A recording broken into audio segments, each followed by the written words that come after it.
এক মুহূর্তের প্রবল ঝাঁকুনিতে থমকে গেছে পুরো কলম্বিয়া।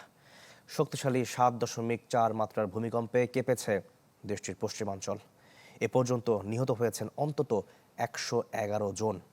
ধসে পড়েছে বহু ভবন, ধ্বংসস্তূপে আটকে বাঁচার আকুতি হাজারো মানুষের। জীবিতদের উদ্ধারে চলছে উদ্ধার কাজ। ভূমিকম্প অনুভূত হয়েছে পাশের দেশ ইকুয়েডর, ভেনেজুয়েলা ও পানামাতেও। তবে এসব দেশে এখন পর্যন্ত প্রাণহানির খবর মেলেনি।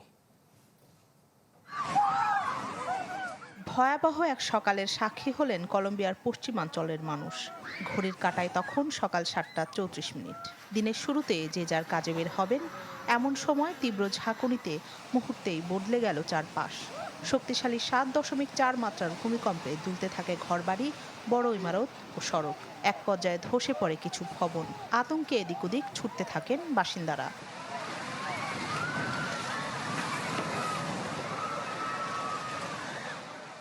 সোমবার আঘাত হানা ভূমিকম্পের উৎপত্তি স্থল ছিল চোকো অঞ্চলের সান হোসে দেল পালমারে। মার্কিন ভূতাত্ত্বিক জরিপ সংস্থা ইউএসজিএস এর তথ্য মতে ভূমিকম্পের গভীরতা ছিল 107 কিলোমিটার। মূল ভূমিকম্পের পর 4.8 ও 2.8 মাত্রার দুটি আফটার শক হয়।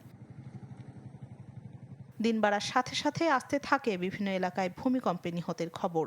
সবচেয়ে বেশি মানুষের মৃত্যু হয়েছে রিসারালদা প্রদেশে। মানিজালেস, চোকো, পেরেইরো সহ আরও কয়েকটি অঞ্চলেও বাড়ছে প্রাণহানি।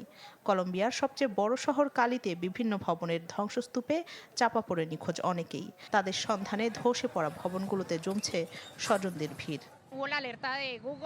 আমরা গুগল অ্যালার্ট পেয়েছিলাম, তাই দ্রুত বের হয়ে আসতে পেরেছি। কিন্তু যারা সময় মতো বের হতে পারেননি, তাদের অনেকেই ধসে পড়া ভবনে চাপা পড়েছেন।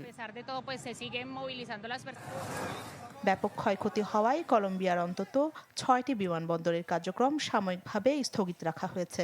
সামাজিক যোগাযোগ মাধ্যম এক্সে দেয়া পোস্টে ব্যক্তিগতভাবে উদ্ধার ও পুনরুদ্ধার কার্যক্রম তদারকি করবেন বলে জানিয়েছেন প্রেসিডেন্ট আবেলার্দো দে লা এসপ্রিয়েলো। দেশটির স্বরাষ্ট্রমন্ত্রী জানিয়েছেন, দেশ জুড়ে জরুরি উদ্ধার ও ত্রাণ কার্যক্রম সমন্বয় করছে সরকার। La situación producida por el terremoto que tuvo lugar en San José del Palmar.